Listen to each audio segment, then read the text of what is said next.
Good morning and welcome. If you're just joining us, my name is Ken Coopwood. I'm the Vice President for Diversity and Inclusion here at Missouri State University.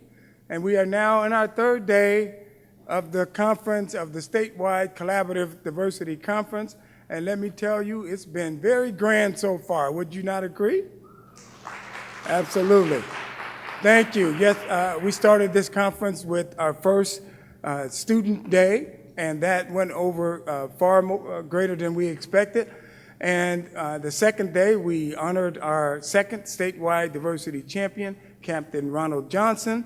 We ended yesterday with a dazzling performance with the Spellbinder. How many of you saw that? Okay, did you like that? Absolutely. And so far we've completed more than 25 presentations. We've had plenty of food, networking, fun, and we are still going strong. So thank you all for coming this morning.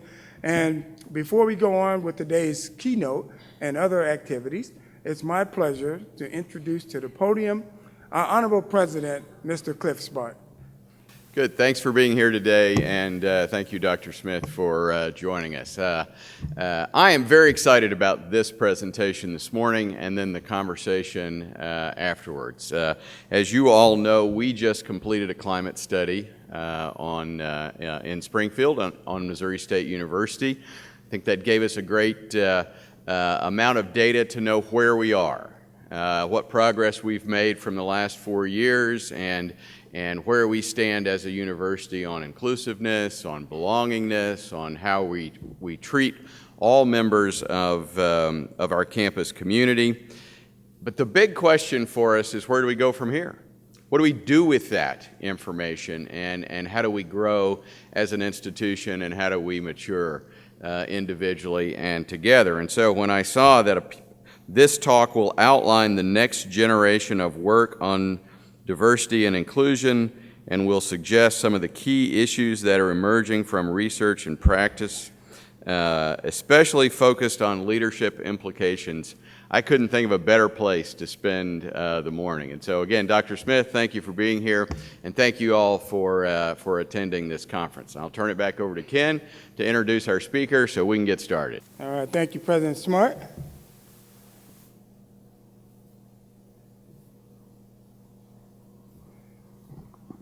Okay, this morning we are honored to have with us a woman I've noticed for some years for her ability to educate and transcend people's perspective on diversity and inclusion. I've seen Dr. Smith at conferences around the country, from New York to California, and she's always full of care, energy, and education. I've learned that she will be facilitating a discussion after she's done with us in May for the Just Societies and Healthy Communities at California State University as part of the Coalition of Urban and Community Universities. But I'm glad she's here with us today. And I can't say I prefer listening to her in Springfield over California, but I'm convinced that our listening today will be good wherever we find ourselves. Dr. Smith is a professor of Education and Psychology at Claremont Graduate University. She's an expert in diversity in higher education and in areas of organization implications of diversity, assessment and evaluation, leadership, leadership change, and government. She was a participant in the Kellogg Foundation Research Advisory Board, the Harvard Medical School, building on an agenda on research on affirmative action and diversity in health professions. She has served as part of 2 United States delegations for the Ford Foundation, sponsored by tri-national conferences on campus diversity in higher education, and these conferences were held in India, South Africa, and the United States. We are so pleased to have her with us here today in Springfield, and please help me welcome the 2015 Statewide Collaborative Diversity Keynote, Dr. Daryl G. I want to first acknowledge our front bench sitters, Dean's Conference. beginning, and I appreciate your joining us, as I do all of you. You've been through 25 sessions, so you've been a hearty, robust group, and I'm very pleased that at this hour in the morning you're here with me. I had to say, I do a lot of talking around the country on campuses and various settings. There was something particularly touching about being in Missouri at this moment in time, and on this topic of diversity and on this topic on leadership, because I think there is nothing so compelling and urgent about the implications for leadership for what's been happening across the country. And it's not just Ferguson. University of Oklahoma, New York, Los Angeles. I mean, you look around the country. We are celebrating the 50th anniversary of Selma, the Freedom Marches.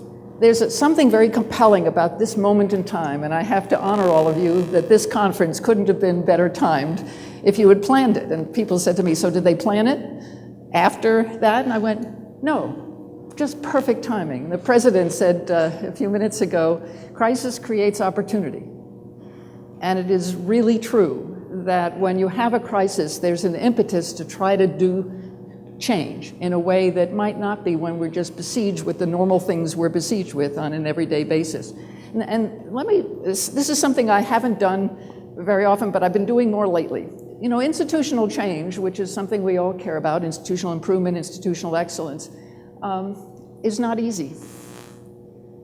And societal change is even more difficult. And to put it in a more humbling location, let me just use an example that has nothing to do with diversity. How many of you know you should exercise more than you do? Okay, you get the response. And we have total charge of ourselves. And yet we struggle to create change, even when it comes to our own personal lives over which theoretically we have control. So why do we think institutional change and societal change would be easy? And I think it's important to understand that this work that we're doing on diversity is long-standing, rather urgent, and very unfinished. So let me begin by kind of setting the context for what I want to do today. And I really am going to talk about implications for leadership. We are in this context that not only is national today, but if you look around the world, is international. The issues of diversity and inclusion touch almost every location in the world today. And all you have to do is pick up the newspaper and think about how people from different identity groups are relating to each other. We also, and this is very important, have 50 years of unfinished business in this country with respect to historically underrepresented communities. And it is very important to understand the 50 years of unfinished business, which is why the anniversaries that we're celebrating this year are so important, because diversity has broadened in its meaning. And the danger is, as it gets broader, the unfinished business of 50 years sort of gets lost in a lump of lists of things. And part of what I want to do today is conceptually map out for you how you might think about that, so we are truly talking about inclusion, but we're not just making laundry lists of identities, because it doesn't work that way. So we have 50 years of unfinished business. There is no question we have made progress. And we have to honor progress. There is just no question about that. The thing that will sustain us is if we think we've made progress, and we have by almost every measure. But now we've also got increasing domains for diversity. And I look at your program for the last several days, and there they are. So, religion, faith, sexual orientation, and one of the more recent identities to emerge on college campuses in particular, but in cities and organizations, gender identity. Yes? Disabilities, abilities. Immigration is a huge issue all over the country. In every location in almost every state, we have growing communities coming as a result of this big wave of immigration we've had in this country.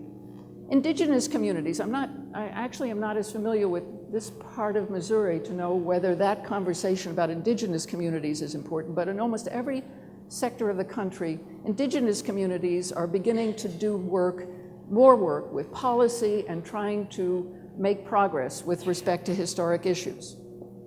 And of course, internationalization. Every campus, globalized. We've got the traditional identities of gender, race, ethnicity. We're paying a lot more attention to class now, as we should, and the conversation about first-generation students. And this is in the context of higher education. I'm mindful there are people from other sectors, and you'll see how all of this relates. We're now paying attention to veterans. Very important issue as we've got the next wave of GI Bill to deal with. And now what we're beginning to understand so deeply is that these identities don't live in singularity. They live in intersection with one another. So we will, if we're looking at students and student success, we might pay particular attention to race and gender and class. So how are first generation men of color doing, for example?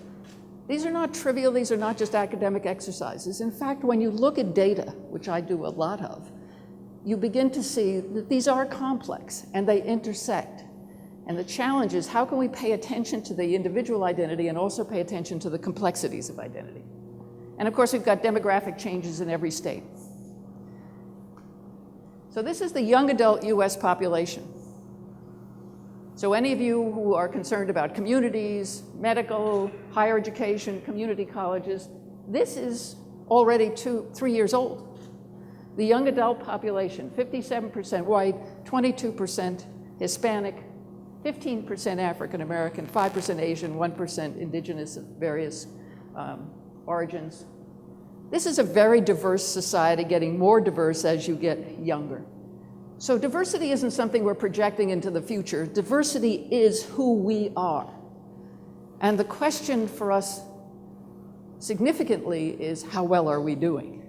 And that is our challenge, has been our challenge for 50 years in this country, but it is really our challenge today, and no more compelling than right now in our point in time. Now, the first thing I have to say, and I think it's very important, if I were to imagine something every leader in preparation, every student, every undergraduate, graduate student would understand, something every one of us would understand, is the complexity of identity. If you spend time looking at blogs and social media, inevitably somebody says, well, why isn't blue eyes something to pay attention to in our diversity?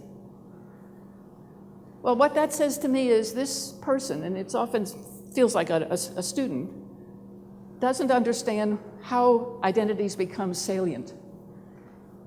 And again, with all of this work, you're not born knowing it. We have to build our capacity to understand it. We have to learn it. This is an educational issue. It's not something you just get. And so the complexity of identity is terribly important. Our salience of an identity comes because it's deeply embedded in history, in the social structures of our society. Yes? It is deeply embedded in the history of structural inequities, whatever they may be. So if I had to walk up these stairs, we'd say the inequity is that if I were in a wheelchair, I couldn't get here, right? Hearing. And in our society, race and ethnicity, hugely. So these are structural inequities that have built in our society and emerged in our society that prompt us to pay attention to whatever groups have felt like they were on the out in social structures. We now know that we have to pay attention to multiple identities and intersectionality. It's more complex than just one thing. So if you're looking at the intersection of race and gender for women of color in science, you have to pay attention to that intersectionality. Context matters. If I walk into a room that's predominantly African American, my consciousness as a white person just goes like this. If I walk into a room that's mostly white, maybe, and male, maybe my gender pops is something I pay attention to. So one of the things we understand with identity now is context matters. And it pops in and out. It's not stable, it's not fixed, because we all have multiple identities. We know that this issue of identities is fundamentally asymmetrical. There's been a pattern in higher education to talk about learning about the other, as if we're all sitting around a table and just learning about the other. Well, we are learning about the other, but the perspectives that we bring are usually asymmetrical, and we have to understand that. Any identity, so think about some identity you have, to the degree that it represents the more dominant identity, if you will. In this part of the world, maybe you're a Christian. Well, and maybe in this part of the world, that's an identity you would describe yourself at. Certainly whiteness is often less described than if you're black in a white environment. So there's an asymmetry to the perspective. In general, if your identity represents something in the dominant side of things, you don't think about it very much. So I walk up these stairs and I don't think about it.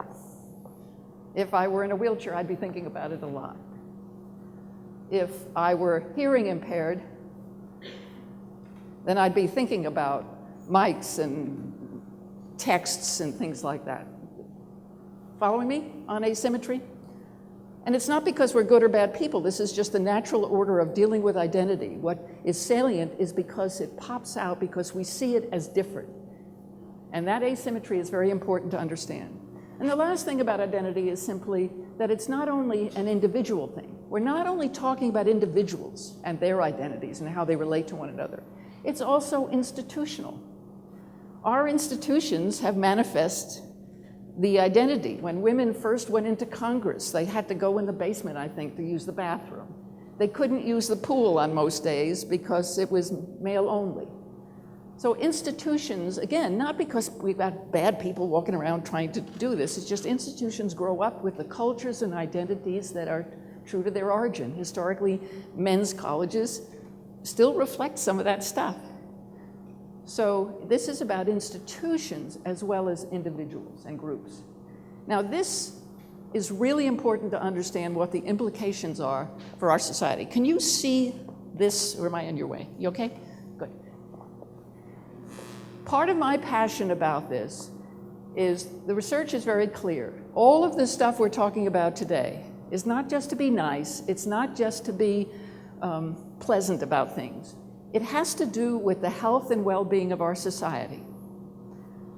The educational disparities and health and education disparities we have in our society today jeopardize the well-being of a pluralistic society. Thank you. And this is, the evidence for this is very clear. If you want an unhealthy environment for all of us, we can pretend these things don't exist. The medical community is much more conscious of this. If you look at the strategic issues for hospitals, for any health thing, health disparities, who has access to health care? What are the health outcomes, et cetera? And of course, in education, we've had educational disparities for a very long time, and I'll talk later about what we've learned from research about that. We now know that our domestic capacity in science and engineering and technology is at risk. Not that it isn't lovely to educate people from all over the world, but what we're discovering is all over the world are building robust higher education systems, and there are actually some national security issues. So here's a little factoid for you. 80% of the Asians getting PhDs in this country are non-citizens, which means even the number of Asian Americans is just a little more than the number of African Americans getting PhDs. We are not educating our own citizens in these fields. This is a crisis. Again, not because it isn't lovely to educate people from around the world, but if you look at a lot of graduate programs, and I haven't looked at the various campuses represented here, your data, but if you look at many graduate programs around the country, they're largely, particularly in the STEM fields, international. And we could talk conjecture as to why that might be. But nevertheless, it represents a great risk for us as a healthy democracy that works. The implications are we have to deal with histories of violence and injustice. If the research has told us anything about moving forward, is we have to be able to name our history. And in this country, we've had a lot of ambivalence about it. You know, it's sort of like, well, that was then, this is now, get over it.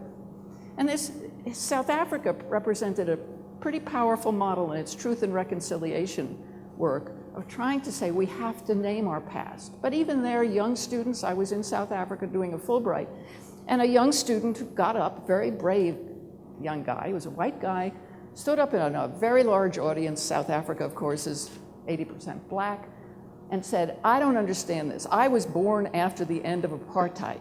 Why are we still talking about it?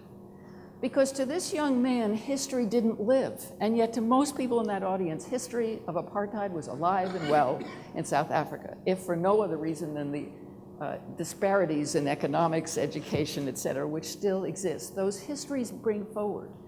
What we learned in Ireland between Protestants and Catholics is you have to be able to name history. There's been injustice done. People have to name it. The native histories in this country, we have to be able to know this history exists. Part of what we're seeing around the country in these incidents and fraternities and stuff is when people start saying, don't you understand what you just did? And there are too many college students, I have to tell you, who go, no, I didn't know that. Well, whose responsibility, if not us as educators, to make sure that we know our history and can talk about it? And we're very reluctant. There's a culture here about not doing that. There's a hugely strong connection between political stability and inequity. Political scientists have done a lot of work around the world, and they measure inequities in societies. And then they measure violence and instability. Guess what? There's a direct correlation between the degree of inequities that live in the society, between salient identities in particular, and instability. We don't have to look very far right now in our country to see that relationship. So if we want a healthy democracy that works, we already are pluralistic. The question of how we begin to engage history and inequities is very important. The other thing I would say is that doing institutional change with all this complexity of diversity is not simple. And the demand for this is increasing. In fact, the attractiveness of all of our institutions, I don't care if we're businesses, I don't care if we're colleges, universities, community colleges, high school, whatever we are, the demand for how we do this in complex times is very real, and it will depend on the attractiveness of our institutions. The fact is, the data show that most people want to be in diverse communities. You know, if you say, where do you want to live? And you say, well, why'd you pick that place? Usually because there's something interesting about it. If it's boring, if it's just nothing going on, it's not as attractive to a lot of people. We have to understand the conditions, and I'll mention what I think they are from the research about what diversity works. But the other thing is there's a huge press now for diversity in leadership and capacity for all leaders to work in diverse environments. Where you see this emerging really strongly is in the corporate world. Businesses need people who are not only diverse in their profile, but they need people who can function in these diverse settings. And after all the incidents going on in the country, I looked at the mayors around the country. The New York mayor, the Boston mayor, who just hired a chief diversity officer because he realized that the leadership in Boston didn't represent the diversity of Boston. This puts all of our institutions, I don't care what kind, in jeopardy if we don't figure out a way to do better in leadership. And you can see leaders who face the cameras, and you could see those who did really well in engaging what was going on and those who didn't do so well.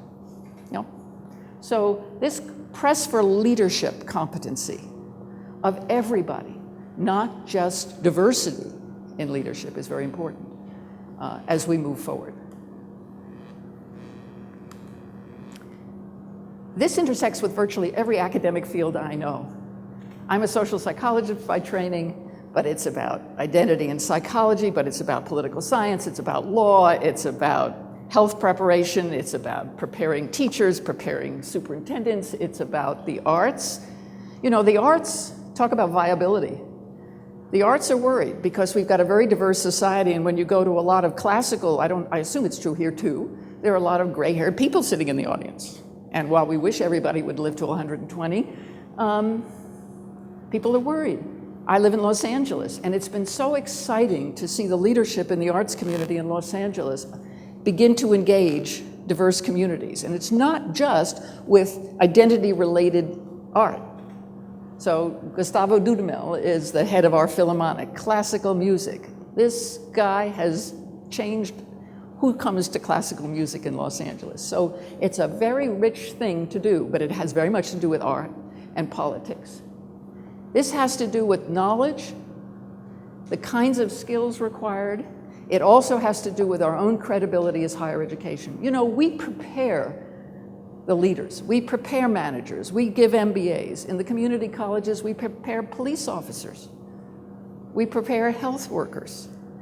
So our credibility and viability will be in part resting on what is our contribution to making progress on diversity. Now, I'm going to say this very quickly because it's important. On many of our campuses, and this may be true of you, those of you who are not on college campuses, the rhetoric is growing because we're getting more diverse, obvious. The list of identities grows. I just added veterans. We recently added gender identity as something to think about. Our response to this is typically programs and projects, which I'll say in a second is not the way to do this. The undergraduate student body is growing more diverse in most places, not the graduates so much. Graduation rate disparities exist, so if I were to say, do you all know what the disaggregated graduation rates are on your campus by race and gender? How you doing? The human capacity for doing this work is not necessarily growing. You know, we're just coming out, I hope you're coming out of the financial crisis. We didn't add a lot of people, so we've got more rhetoric, we've got more programs, and the same people. I don't know about you, but that leads to cynicism and burnout. So we've got to be very careful because the leadership for diversity work is often coming from diversity roles. Dr. Cochran. And the challenge is, as I visit campuses, the conversations, the task forces, the reports could be 50 years old. I'll go to a campus and I'll read the diversity reports. There'll be a task force after a crisis. The report will be written. And I can tell you that in most every case, I could have changed the date. It could have been 40 years old. And in fact, if you looked at the newspaper dealing with the University of Oklahoma after the incident in the fraternities there, what did the students ask for? More diversity in the faculty, more diversity in the curriculum, et cetera. Those were similar to 30 years ago and 40 years ago. So, and then we have competing views of whether progress is being made. You know, I know enough about leadership that if I were the president, I have to mark progress. No president I know wants to stand up, including me, and not say, we've made progress. I mean, you don't usually find people saying, oh, we stink, right? But if you are committed to these issues, what you'll see are the things that are not getting done. And what we have then is this conversation about change, right? I'm a leader, I mark change, I'm a critic, and I see what we need to do. What that does is sap energy. There is nothing more exhausting. And if I were a college president or dean, much more fun to open a new building. Right? We can't have that because these are deep, unfinished issues. So the question of how do we interrupt that so that we collectively work together to make change? The other thing that we see is that diversity is often parallels. You read a strategic plan and maybe diversity is mentioned, but often pretty quickly. Then we have a diversity plan, right? We have graduation rates and then maybe we don't even have the disaggregated graduation rates. Often this work is mobilized after a crisis. My case in point, University of Oklahoma. It's one of a growing number of initiatives. So if I asked all of you what initiatives you got on your campus, what do we have? Sustainability, what else? Globalization, what else? Diversity, retention, well, that's a good one, connects at least. Well, we've got lots of initiatives, but we haven't necessarily increased our capacity to engage this. So it becomes one of many things. If there is a crisis, we tend to it, and then we get on with what other things we have to do. This is an important thing for the future. Difficult dialogues are difficult. We don't know how to have these conversations. And I don't care what identity group you identify with, you've got diversity within your group that doesn't know how to talk about diversity within the group as well. We have to build our capacity to have difficult dialogues, and that's not just building student capacity, I mean faculty and staff capacity. And what you find is you've got a task force, it's overloaded, and it's spinning its wheels. And then, of course, we have internationalization now. And what upsets me is, isn't it interesting how we're going to have a campus halfway around the world, and 6 months from now we do it, and meanwhile diversity over here is slogging along with that report that could have been written 40 years ago. We have to be very conscious that when we need to do something, we do it. So the next generation work is really about building institutional capacity for a pluralistic society and building leadership capacity for that society. This is what our imperative now is. So it's really a very different paradigm in my mind in terms of the next generation of diversity work. It's perfectly well aligned with the work that's going on, but it's reframed in a different way. And here's what I want you to do.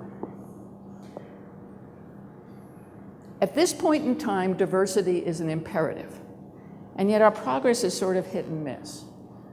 I want you to think about technology for a minute. When we understood that technology was an imperative in our society, things changed institutionally. Yes? What changed? Scream it out. Computers came. Our communications changed. Remember, those of you who've been around long enough, remember there was a time where we tolerated memos, and then we announced no more memos, computers. Curriculum changed, buildings changed. If I walked on this campus and there was not Wi-Fi, what would you think? Right? During the financial crisis, I literally was on campuses where staff was being cut all over the place, except in social media. Campuses were adding people who understood social media. They were adding them in PR, and they were adding them in enrollment management in particular. Yeah? They were not adding them because the leadership of the institution loved the idea of social media. In fact, I would conjecture that a lot of leaders in our institutions getting a little tired of the proliferation of social media. The issue was not that I liked it, not that I loved it, not that I wanted to do it, but it was an imperative. People were communicating through social media, and we'd better be on it. The corporations certainly have hired whole bunches of people who do nothing more than monitor social media to get ahead of some of the nasty stuff that goes on social media. Yeah? So here's the issue. When we understood technology was an imperative, we understood we had to build our capacity to deal with it. And the other thing we understand about technology is it constantly changes, and we have to stay up to date. And I can tell you that it's not just because some committed people love technology and want to do it. It's an imperative. It's not optional. We will make changes to keep up with technology reasonably. Some do it cutting edge, some do it reasonably. But I know of no institution who doesn't think of technology as an imperative and that has gone to shifting and building capacity. Who sits around the table? We have chief information officers. What the curriculum is, if you look at art hiring, there's a lot of digital media stuff in fields. Yes? Okay, now take technology out and put diversity in. We have to understand that diversity is now an imperative. And we have to think about what capacities do we need to build so we can engage diversities in our mission. That is not how we've traditionally thought about diversity, and as a result, our change has been episodic, usually in response to crisis, and usually on the backs of the people who care about it. This is not about psychology, attitude change, we're getting everybody to care about it. This is an imperative for the viability, the credibility of your institution. So you have to think, in my institution, why would this be an imperative? Because if it's not, you'll do lovely things and move on. What I would say is I have yet to be at an institution that hasn't decided it's an imperative, either because the demographics of the state are changing or because students are attracted to diverse institutions, so it's an enrollment if you're a private institution. Yeah? So why is it a lever, why is it an imperative for your institution, whatever that institution is? Think about diversity that way, and then think about what is the capacity we need to build. And here's the next generation of work. Institutionally, it's locating diversity as part of your mission.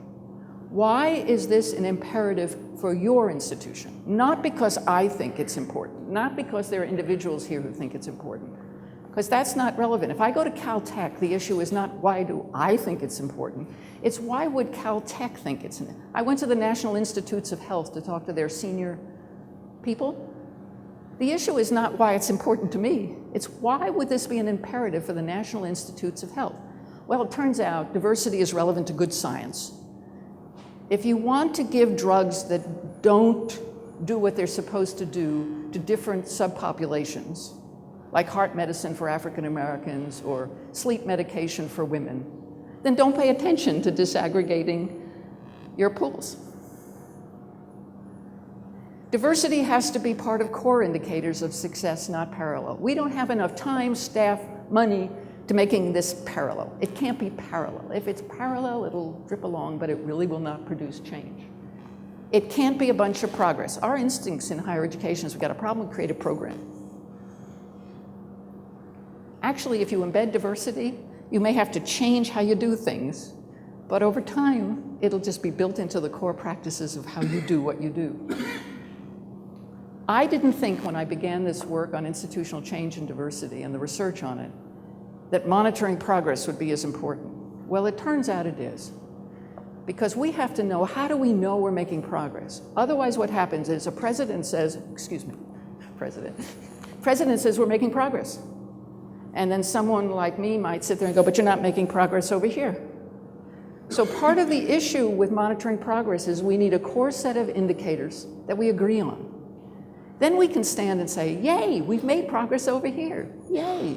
And now we have to work on where we've not made progress over here. So we collectively come together to agree, progress here, good, keep on doing the good work. But we need to focus now on these other things. It's like the dashboards that many campuses are using now, hospitals are using. It's key dashboards. The key is disaggregating the data so you see how it's doing, whether it's climate or student success or hiring. And then diversity has to be inclusive and what I call differentiated. Diversity cannot simply be a laundry list of inclusivity. It turns out we want to be inclusive. I mentioned getting up the stairs.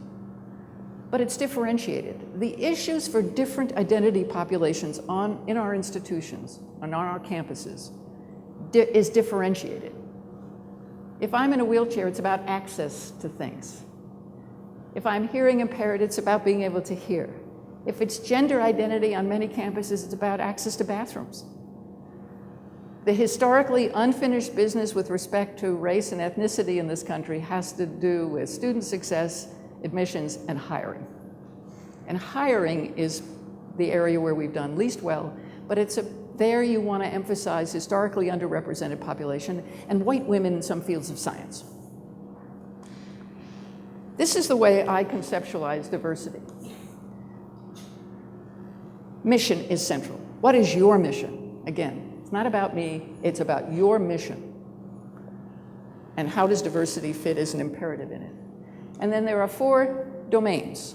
Access and success is the first one. And for me, this is sort of the historical access and success for historically underrepresented populations. How are you doing on access and how are you doing on success? Climate. This is about most groups. How do people feel about this place? Do they feel they matter? Do they feel the president used belonging? There you want to be willing, and it's hard sometimes to hear the not so good news. How are we doing for various populations on our campus? The third dimension over here is critically important. It's education and scholarship. It's the academic work. For those of you who are in higher education, this is an academic institution. How are we doing in our curriculum and research on issues? If I'm a social psychologist and I'm not dealing with the multiplicities and complexities of institutional identity or intergroup relations, the current research, then I'm teaching 1950s stuff. And as I said before, a lot of these issues play out in all domains of the curriculum. So this is the academic heart. What are we educating people for? What kind of learning do we need? And how do we know if they're getting it? And the last is institutional viability. For me, this is about strategically, is this at the center of your institution? Who do you hire? What is your reputation? So if I went outside to whatever your population groups are and said, so how is this place for diverse populations? I went to the black community in Springfield, I assume there is one, and I walked around and said, so what do you think? That's reputation. And it's very important to begin to think about that. But this is also centrally about hiring. Who do we hire? Who do we retain? And are they thriving? So what are those strategic connections? So remember, not parallel, but core, between excellence. We're all for excellence. This is not about politically correct. This is not about liberal and conservative. This is about excellence. We're about students achieving, yes? If those of us who are higher education. Well, are different groups succeeding? Unless we're willing to say, well, we're only for white students succeeding, which none of us would, I think, say, but it's often what happens in our institutions. And increasingly, for example, we're looking at class because we're also finding out that first-generation students aren't thriving in the way they need to, of any racial background. Well, we ought to be paying attention. Who's succeeding? Who's not? Are all students being prepared to lead in a diverse society? I don't care what students' goals would be, but let's just think they're interested in going in the business world. There isn't a business that I know of that isn't thinking about how to respond and relate and be credible with diverse communities in our society. Otherwise, they're cutting off huge portions of our population. Businesses need that capacity. So, I'll give you an example of capacity building in a business. You have to think years ago when the designers and the marketing people were thinking about Chevrolet, and they came up with the name Chevy Nova. Yeah? Now, I know the people sitting around the table were thinking Star, and isn't it a lovely thing to name a car Star? But what does Nova mean? Doesn't glow. Nova. Spanish, Italian. Had they, this is sort of a simplistic example, but had they had a diverse group of people sitting around the table who either knew Italian or Spanish, and this is the more important one, felt empowered to speak up. My guess is somebody in that corporation was going, really? You want to name a car doesn't go? But did not feel empowered to speak up.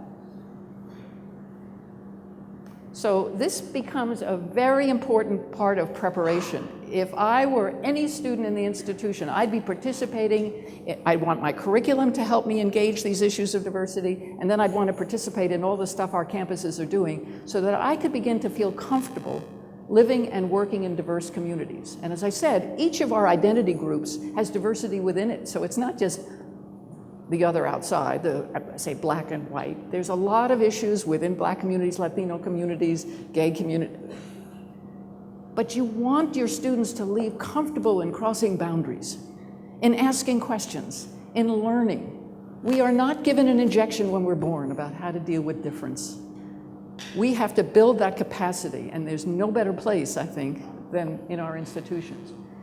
Institutions have to be attractive to diverse communities. You really don't want to have a bad reputation. Well, how do you do it? That's part of excellence. Are faculty and staff from different groups thriving? So part of the climate issues is how are you doing on retention and hiring of faculty and staff? Do we know how to identify talent that looks different? As we know, in most of our hiring, we get more homogeneity than we want. And the work on implicit bias now, which I can talk about later in the workshop afterward, is showing that all of us make judgments about who we think will be good that are reflected in bias. It's not just some people are biased and other people aren't. You live in our society, you got biases, but we can interrupt them. That's the wonderful thing. Do we have the capacity ourselves to educate for a pluralistic society? It's all well and good to say we want to educate our students, but if I'm not comfortable with difficult dialogue in my classroom, I'm not going to have one. If I'm not going to have one, and here's an interesting thing, I go to campuses and there are more workshops on helping faculty put iPads in their classroom. But where are the workshops that help faculty deal with difficult dialogues, deal with Ferguson or race or whatever the issue is? If I'm not comfortable in my classroom, then I'm probably just moving on with my curriculum. So we have to build capacity rather intentionally. And again, I've mentioned, does the curriculum reflect this? Are we teaching about diversity? Are we building competence? Are we building capacity among faculty? And do we have an inclusive and supportive climate? One of the things that happens with climate surveys is we got a lot of data. Here are my 4 favorite metrics. How satisfied are people, disaggregated by various groups? Would you choose to come to this place again? I think that's a very meaningful climate thing. Would you recommend it to somebody else? I mean, if I'm in an institution, I want my institution to have a good enough reputation that I'd say this has been a good place. Not perfect, nobody perfect. And then, do you perceive the institution as committed to diversity? Because whenever you've got token members, we don't have enough underrepresented minority faculty, for example, or white women in science, women of color in science, almost invisible. It's going to be hard. It's not easy to navigate those positions. But if you feel you're part of an institution that's committed and have colleagues that are committed, it's much more tolerable than if you're the lone voice spitting out or silent because you just don't want to speak up anymore. So the lessons from research, there are a lot of them, but I'm going to quickly summarize. There are a lot of myths and assumptions about diversity for failure. In the middle of the financial crisis, if the vice president for advancement came to the president and said, I can't raise any money, our state's in trouble, our donors are hurting, what would happen to that person? Yeah, it would. Now, in the middle of the financial crisis, we may have modified our goals, tempered our expectations, but we would not have just given a pass. But I can tell you, when it comes to diversity conversations, we have more reasons and excuses for why we don't make progress. I've done research on faculty hiring, and there aren't any, they wouldn't come here, we can't afford them, and they won't stay. Well, I've done the empirical research to say these are largely myths. It's not to say there are not enough, but we have quick reasons, and then they become self-fulfilling prophecy. We know that leadership at all levels matters. It matters that your president is sitting here. It matters the institution has made a commitment to the diversity efforts. But faculty leadership matters. The deans really matter because that's where a lot of hiring goes on. That's where curriculum is developed. So leadership at all levels, student leadership can matter. Very important. It is very important that we begin to create conditions under which the benefits of diversity emerge. Diversity isn't just going to work just because we have it. Look around the world. But we can create the conditions under which diversity will work. And some of them have to do with trust, kind of relationships, an environment in which there's a serious commitment to it, that you really feel like the place is committed to making change, and that you are making progress. That makes a huge difference. So that means a kind of a collective agreement. We're doing well here, we better do well here. Let's all put we turn to the diversity folks and say, you fix it. Hiring is critical in this. We know that multiplicities and intersectionality of identities help build community. In other words, if you're in the choir and you've got this shared identity of choir, and the diversity of people in the choir feel like they matter, that allows people to cross boundaries with a shared thing about choir. There's been some research on athletic teams when they're diverse. But they have to work well. If you're just got diversity, and the people who bring some diversity feel alienated or marginalized or bad things happen, then it's almost worse. But when we have shared identity, faculty is a shared identity. How well do diverse faculty feel like they matter and are part of things? Same thing is true at every administrative level. Mattering matters. People need to feel like they matter. And interestingly, feeling like you matter doesn't cost much money. To be seen, I can't tell you how many people on campuses say, the campus honors all of this work, but my work in the community or on this research related to diversity, it's like they don't even see what the value is. Mattering matters. Being seen matters. It's not about projects and programs. The curriculum and the intellect, this is intellectual work. This isn't just about being nice. When we do internationalization programs, there's usually an academic program that goes with it. With diversity, all too often, it's sort of away from the academic program. Difficult dialogue skills are hugely important. There are lots of ways to build that, but I can tell you that we don't naturally feel comfortable having difficult conversations. And faculty and staff need to model that. They need to be comfortable with that if we're going to expect a lot of students to do it. We know that good education trumps background. If we think we're going to have a healthy democracy in which your zip code at birth predicts your future, I don't think any of us would be comfortable with that. So what is going to interrupt zip code as a predictor of success? It's my little stool. I have a three-legged stool. The prescription for student success. High expectations. Belief in students when they don't believe in themselves. What the research says is part of what gets in the way of student success is this sense that I'm not going to make it. So you have to believe in people even when they don't believe in themselves, and the support necessary to get them there.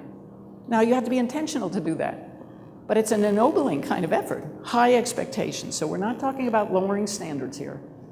I'm a faculty member, you're not doing that for me. High expectations, belief, and support. We know that experiences with diversity increase cognitive complexity, that is critical thinking.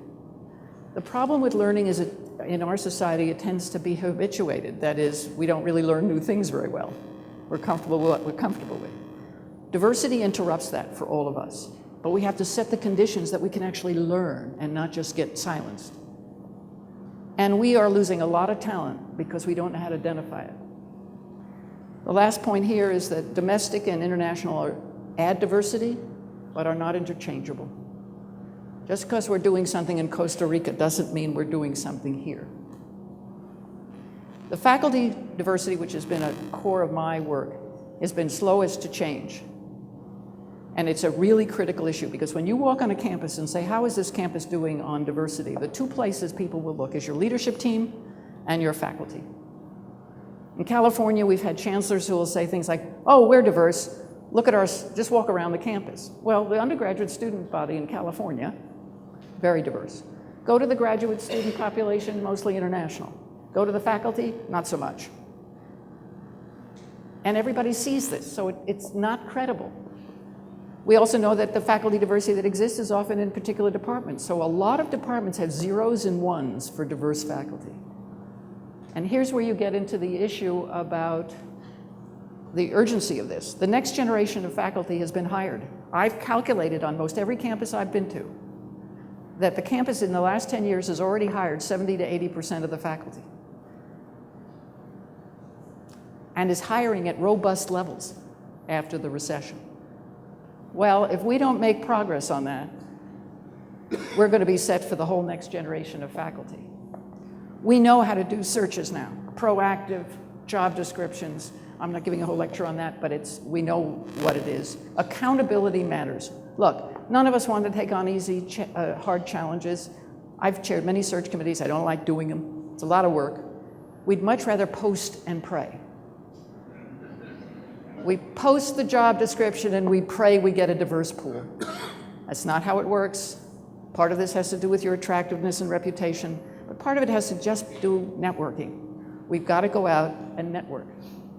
And we know that implicit bias in hiring affects decisions, and there's a whole lot of research coming out now about it, and we can talk more if you'd like. The research suggests there's more rationales for diverse leadership than we have often articulate. And if we were a smaller group, and maybe we'll be smaller in the next session, you think about why is diversity in leadership important at every level. The first thing people will often say is role models. You know, role models for students. But it's really about decision making. Think about the Chevy Nova, right? Perceptions of commitment. Look at what happened to Ferguson. You cannot have, that's why the military was integrated in the late 40s by Truman. What they had was a mostly white leadership corps and a more diverse enlisted corps. And what was happening was real unrest. There was no trust, no communication, and it was threatening the viability of the military. That was the lever, that was the mandate for change in the military. Well, we've got a lot of that. It's about legitimacy. You know, if the president is going to go have a program in China, you look around and you hope there's somebody on your faculty or staff from China and you bring them with you. Partly that's cultural knowledge, but partly it's just legitimacy. We work with folks like that. Well, on too many of our campuses, we can go off campus to communities, and we don't have that connection. We know it brings new research. We know it brings relationships. One of the things that's critical about this rationale is the absence of. It's not that we'll get a sort of magical profile and there will be done. If you look at, say, faculty hiring by race, and just do race and gender, if you just took a spreadsheet for your own units, and you went down by departments and you counted the number of underrepresented minority or women of color, white women in some of the STEM fields, you'd have a lot of zeros. Never hired or never retained. It's the absence of that signals we don't value, we don't think talent exists in these communities, and we can't do it. So then when you think about role models, you see you have a powerful message. The other thing that becomes very important is the very few folks you have a tremendous burden. It's called the cultural taxation. Now we're getting excited about diversity. The rhetoric is increasing. We're having programs and projects. We know we need diversity on our search committees, and we look at the 6 faculty we have and say, can you serve on all our new search committees, please? Because we need diversity. And then when those folks don't publish quite as much as expected, then we go, well, you didn't reach our standards for excellence. So you see, we have a vicious cycle here that comes in large part because we don't have enough people to go around to do what we need done. And that's why we have to interrupt it. And we know that the implicit bias can be interrupted. It can be interrupted in a number of ways. But if those of you who don't know this work on implicit bias, Harvard has a wonderful website on it. But they've done all kinds of experiments now where they simply, there was a new one, just came out, send out resumes, say, evaluate this candidate for a job. This was done, this most recent one, in a corporate setting. They changed, one experiment had men and women's names. Now, my name is Daryl Smith, and some people think I'm a black male, but mostly you can do gender in names. Some did a study in which African-American sounding names. And in every case, the resumes were rated lower. In one case, white men with prison backgrounds were rated higher than black men with advanced degrees. And these were experimental. I mean, we're not talking about, and the people reviewing were from diverse backgrounds. It's embedded in us. So this important work. So the implications for leaders are very clear here. It's not a lot, it's more just focus. Make sure inclusion is at every level. Understand the centrality to mission. This is probably one of the most important things. Why is this an imperative? If it's not an imperative, all leaders I know are too busy to add one more thing. So unless it's embedded and a mandate like technology was, it's going to be harder to move this forward. There's got to be a simple framework for monitoring progress. I don't mean stacks of data. I mean simple metrics. There's got to be constant communication and commitment. That message has to be there. If it's really part of excellence, then it should be part of every conversation about excellence. It's got to be intentional, aligned, that is, can't just be a whole bunch of stuff. Things have to be aligned if we're going to get change. It has to be accountable. It has to matter that I do it, because I'm too busy otherwise. And it has to be sustained. This isn't going to happen next week. The commitment has to be real and ongoing. It has to be linked to culture and history and mission and context. 2 of my favorite quotes, in part because they represent that this is a collective responsibility. This isn't just the work of particular communities. Too often in our country, the people who are most active in speaking out about issues are the community it affects. I don't care if it's gay marriage or police issues in Ferguson or Los Angeles. And what we have to do is, I was looking at this sign, the ethical citizen, can you make a difference? This is part of creating a healthy pluralistic society that works. And why shouldn't all of us be involved in creating healthy pluralistic societies that work? In part because they'll be lovely places to live. And then Nelson Mandela, when he did the Constitution in South Africa after the end of apartheid, it's one of the most inclusive constitutions you could read. And if you've never read it, read it. It's quite inspiring. But basically what he said, I mean, the history of race in South Africa was the issue. And he said, never again in this beautiful land will one group oppress another group if we can do anything about it. Now, obviously, they're still struggling to live that out. This is an aspiration, but it's a beautiful aspiration. This is about your attractiveness in a diverse society. And I can only tell you that the urgency is increasing.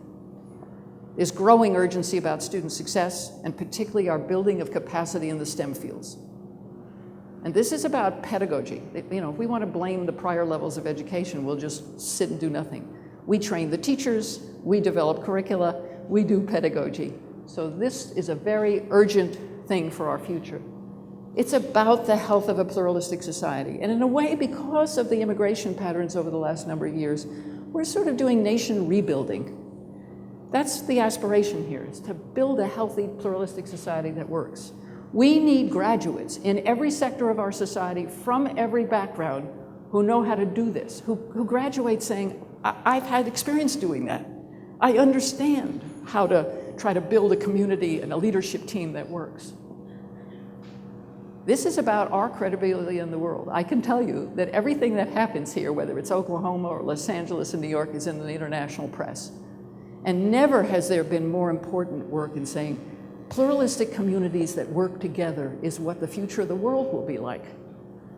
And we can look around the world now and see what pluralistic communities that don't work do. Not pretty. So our credibility in the world will rest on how we do with this. And my own belief is our institutions are a wonderful place to start building that capacity. There's tremendous frustration, cynicism, burnout for those who've been at it for decades. So if we're going to do this because there's a crisis, we have to recognize we've been through this before. What's going to be different now? And what's going to be different now is it's about mission imperative. It's not just about being nice to some people. That is a very important thing to recognize. And the other thing to recognize from my perspective on higher education is the next generation of faculty has already been hired. And so we don't have a lot of time to get the leadership capacity intellectually that we need to move forward with our missions. Thank you very much.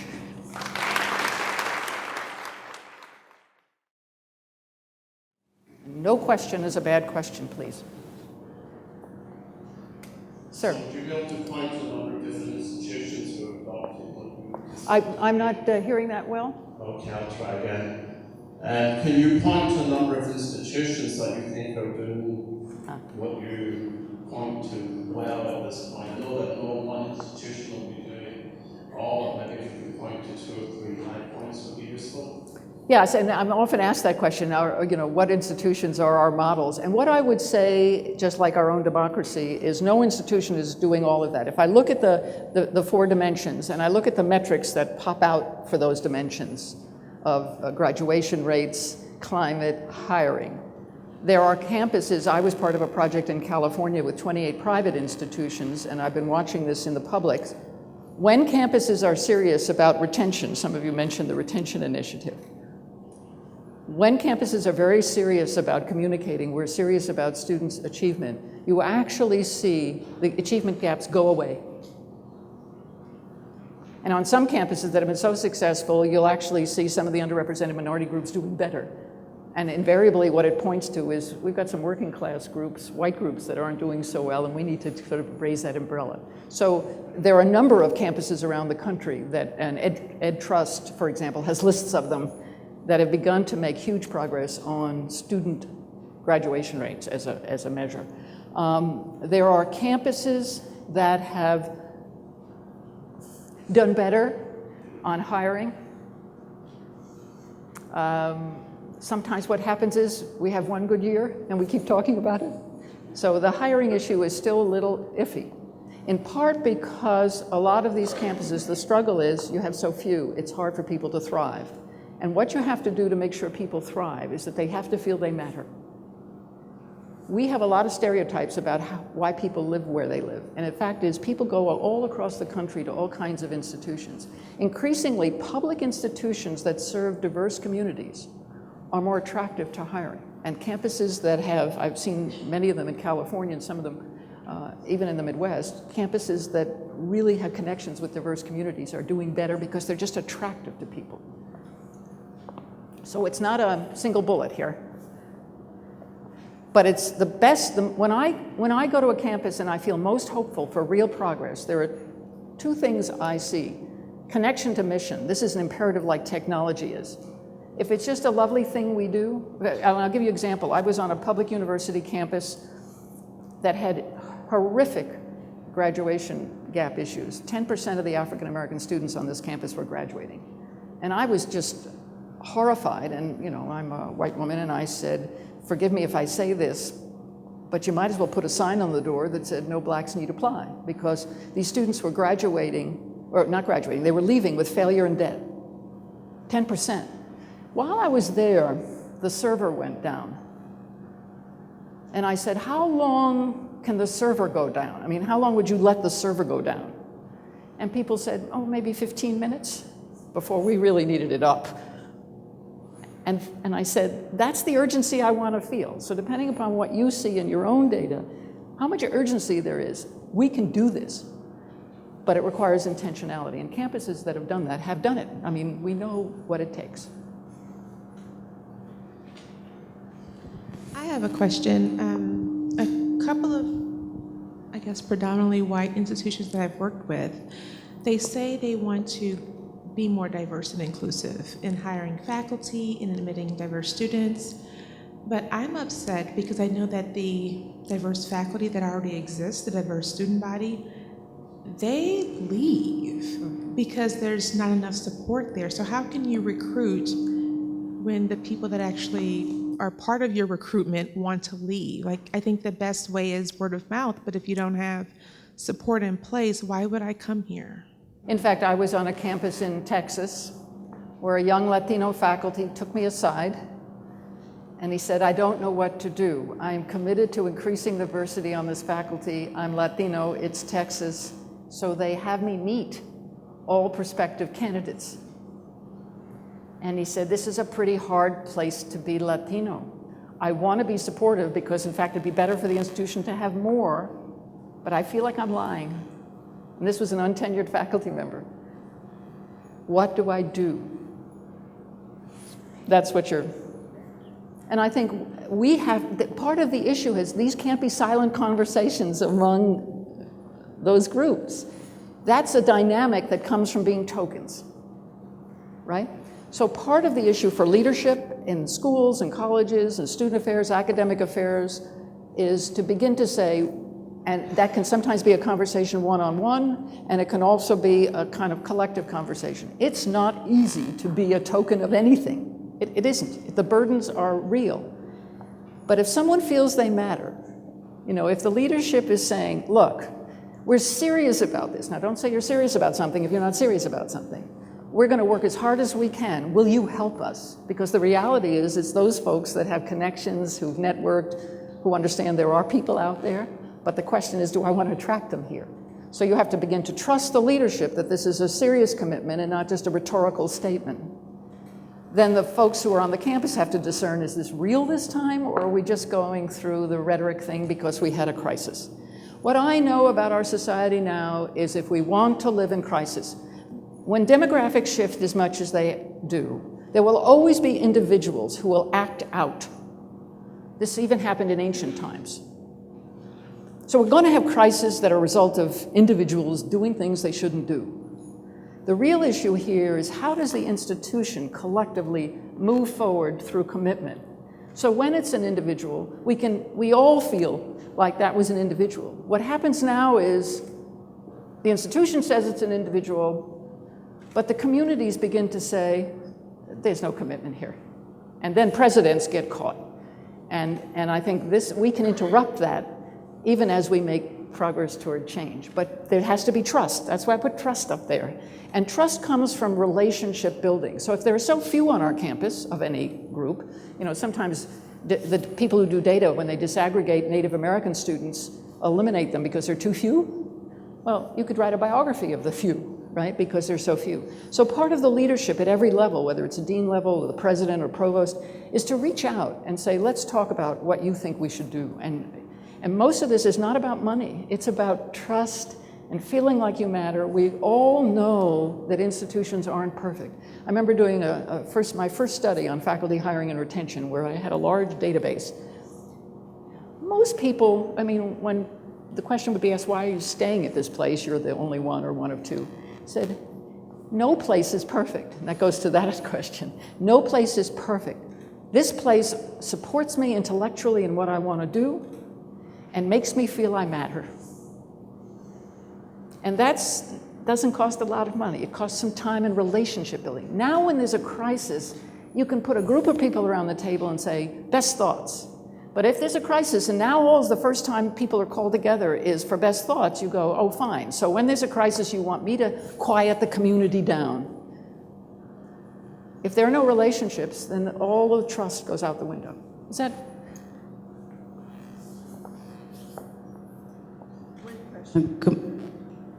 Do I have time? It's, I think, a quick question. In one of your early slides on identity complexity, I noticed that you used the word asymmetry, and the way you talked about it sounded very similar to what I would call privilege, and I was which is a word that you didn't use, and I was wondering if that was strategic, and if so, how's it working for you? Because I know that privilege is a tough concept to do in training and education.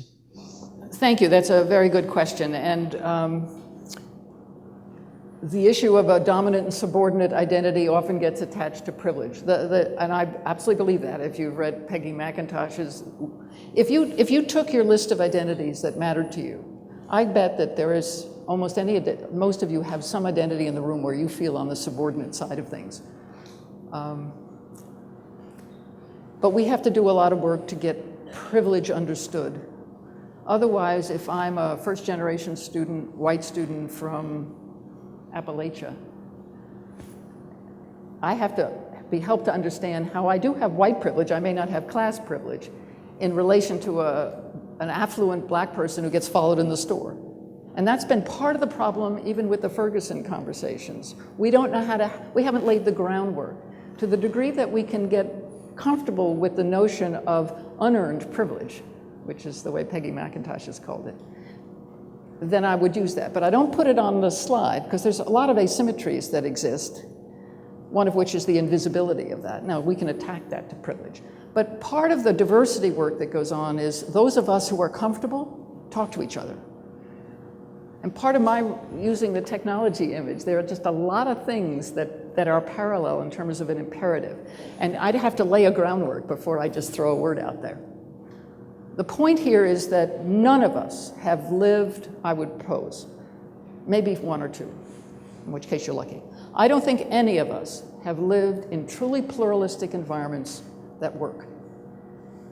It's a hard thing to achieve. The United States was formed with that aspiration. It's one of the closest we have to that. South Africa is still struggling in a whole different context to do that. So part of this is about our own education.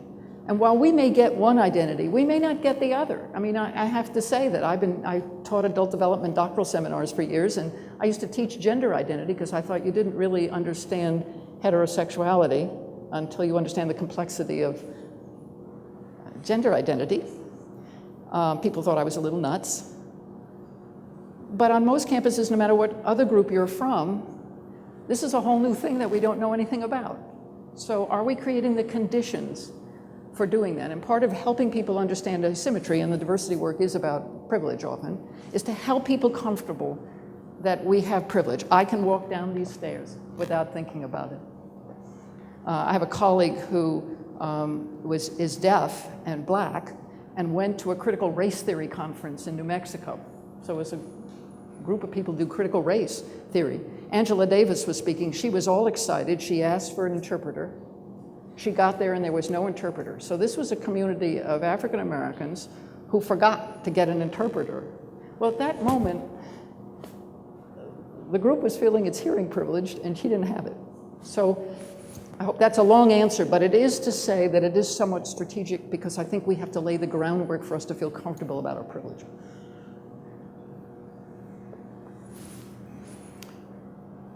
Can we take? They're asking me to, but I'm going to be, there's another session here, so anybody who feels urgently wants to stay, please stay, and we can have a much more informal conversation. I just want to say I served in the military, and what you said is true. In the military, there's a diverse staff among all the ranks, and the U.S. Navy just got their first black female four-star general. Thank you. And they don't do that by hiring unqualified people. The military identifies talent, nurtures talent, and then continues to deal with the issues of racism and sexism. It's not just, we did it, now we're done. So thank you.